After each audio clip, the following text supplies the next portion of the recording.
Hola, mi nombre es Valentina Cialero y en este momento me encuentro con mi compañera Clementina Hernández.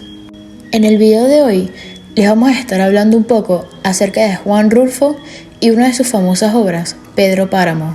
Juan Rulfo fue un escritor y fotógrafo mexicano nacido el 16 de mayo de 1917 en San Gabriel. Es reconocido por su novela Pedro Páramo y su libro de cuentos El Llano en Llamas. Rulfo creció en una región rural de México, lo que influyó en gran parte de su escritura. Durante su vida recibió varios premios literarios, como el Premio Nacional de la Literatura de México en 1970 y el Premio Príncipe de Asturias de las Letras en 1983. Lamentablemente, Rulfo falleció en Ciudad de México el 7 de enero de 1986. Un gran dato curioso de él es que aparte de su trabajo literario, también trabajó como guionista de cine, participando así en importantes proyectos cinematográficos. Ahora Clementina va a proceder a hablarles un poco acerca de Pedro Páramo. Pedro Páramo fue escrito por Juan Rulfo en 1955. Esta fue una novela mexicana que se ha convertido hoy en día en uno de los clásicos de literatura y que trata temas fuertes pero importantes como lo son la violencia y el caciquismo social. En mi opinión, esta es una historia muy interesante, aunque un tanto fuerte. Si bien trata bien los puntos controversiales establecidos como lo son violaciones y violencias físicas, asimismo el incesto, también el abandono de las personas hacia sus hijos, así como también la separación. Lo corrupto que era Pedro Páramo nos da un claro ejemplo de cómo está la sociedad desde el siglo XX hasta hoy en día, y cómo esto sigue ocurriendo. Sin embargo, la forma de los llamados de las almas penitentes de Comala nos dan a entender que no hay persona que se salve de esto, y que al final es mejor hacer el bien, pues, después de todo, nuestra conciencia es lo que nos quedará, no los rumores, sino lo que nosotros sabemos de nosotros mismos. Luego de descubrir toda esta historia, Juan Preciado es hospedado por los aún vivos Donis y Dorotea, quienes participaron en el desarrollo de la historia de su padre.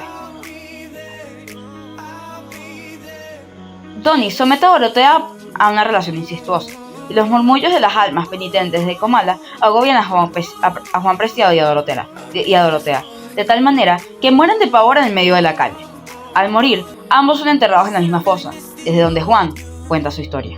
Este relato comienza cuando el hijo de Pedro Páramo, Juan Preciado, le promete a su madre en el lecho de su muerte que buscará a su papá, irá a su pueblo y encontrará las respuestas que tanto se ha preguntado durante toda su vida. Cuando éste llega a Comala, en México, respectivo pueblo, le cuentan que su padre ha muerto, con distintas evidencias de personas que resultan a fin de cuentas ser sus hermanos, medio hermanos, pues la mayoría fueron hijos ilegítimos de su padre. Es por esto entonces que Juan Preciado se dedica a conocer la historia de su padre. Y qué sorpresa se lleva cuando se da cuenta de que su padre no era más que un criminal y violador, que le gustaba sobornar a las autoridades y que a fin de cuentas simplemente abusaba de ellas. La corrupta historia de su padre empieza cuando Pedro Páramo se hace amigo de la infancia de Susana, pues él se había enamorado de ella desde niño. Sin embargo, él nunca consiguió su amor y ella se terminó casando con otro hombre. Luego de que este muriera, Susana comenzó a perder la lucidez, pero a Pedro Páramo no le importaba nada de esto. Así que se fue tras la conquista de Susana y del poder en sí. Cuando su padre murió, Pedro heredó la hacienda Media Luna y desde entonces buscó toda su vida conquistar el poder en Comala, valiéndose de fraudes, asesinatos, violaciones y chantajes. Su motivación oculta era en realidad recuperar a Susana. Así que, a fin de hacerse fortuna, Pedro se casó en comunión de bienes con Dolores Preciado, madre de Juan Preciado, de cuyas propiedades se apoderó.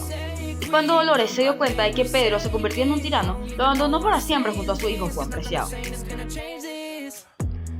Pedro Páramo llevaba una vida desorganizada y tenía más de un hijo, la mayoría ilegítimos, pero el único que fue reconocido por él fue Miguel Páramo, un joven que era igual de corrupto, asesino y violador que su padre, y que, de hecho, tenía las mismas tendencias que este, debido a que él creció con Pedro. Pasaban los años y por más poder que Pedro tuviera, no lograba recuperar a Susana, ya que Bartolomé San Juan, el padre de Susana, no cedía ante el matrimonio. Es así que Pedro Páramo planea un asesinato para este mismo, buscando entonces tener la libertad de casarse con su amada. Por fin lo logra, y logra casarse con Susana. El problema es que esta, tras la muerte de su padre, llegó a la locura definitiva. Y aunque Pedro la tenía encerrada en su propia casa, ella nunca logró enamorarse de él. Y él nunca logró salir de esa depresión. Entre estos acontecimientos, también está la revolución en Comala, donde le quitan el poder a Pedro Páramo, cuando los revolucionarios del pueblo determinan que la mejor forma de sobrevivir es colaborar con los caciques. Les ofrecen más dinero que el que piden y ponen 300 hombres a su disposición. Es así que logran derrotar al tirano Pedro Páramo. Y este, dejando atrás sus tendencias bélicas, cuando Susana muere, no pretende vengarse de una forma violenta, sino que simplemente se quedará de brazos cruzados para entonces esperar a la muerte y desolación del pueblo de Comala. Ahora, mi compañero Daniel Camejo va a proceder a hablar un poco más a fondo de la vida de Juan Rulfo. Juan Rulfo nació en Apulco, en el distrito de Jaliscienses de Sayula. Juan Rulfo creció entre su localidad natal y en el cercano pueblo de San Gabriel. Villas rurales, dominadas por la superstición y el culto a los muertos. Y sufrió allí las duras consecuencias de las luchas cristeras de su familia más cercana, debido a que su padre fue asesinado. Esos primeros años de su vida habrían de conformar en parte el universo desolado que Juan Rulfo recreó en su breve pero brillante obra. En 1934 se trasladó a Ciudad de México, donde trabajó como agente de inmigración en la Secretaría de la Gobernación. A partir de 1938, empezó a viajar por algunas regiones del país, en comisiones de servicio, y publicó sus cuentos más relevantes en revistas literarias. En los 15 cuentos que integran El Llano en Llamas, en 1953, Rulfo ofreció una primera sublimación literaria, a través de una prosa sucinta y expresiva de la realidad de los campesinos en su tierra, en relatos que trascendían la pura anécdota social. Un solo libro de cuentos, El Llano en Llamas, y una única novela nombrada anteriormente, Pedro Páramo, bastaron para que Rulfo fuese reconocido como uno de los grandes maestros de la narrativa hispanoamericana del siglo XX. Su obra, tan breve como intensa, ocupa por su calidad un puesto señero dentro del llamado boom de la literatura hispanoamericana de los años 60.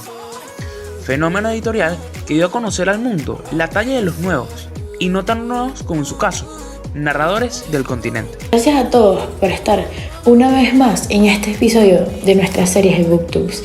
Nos vemos en la próxima.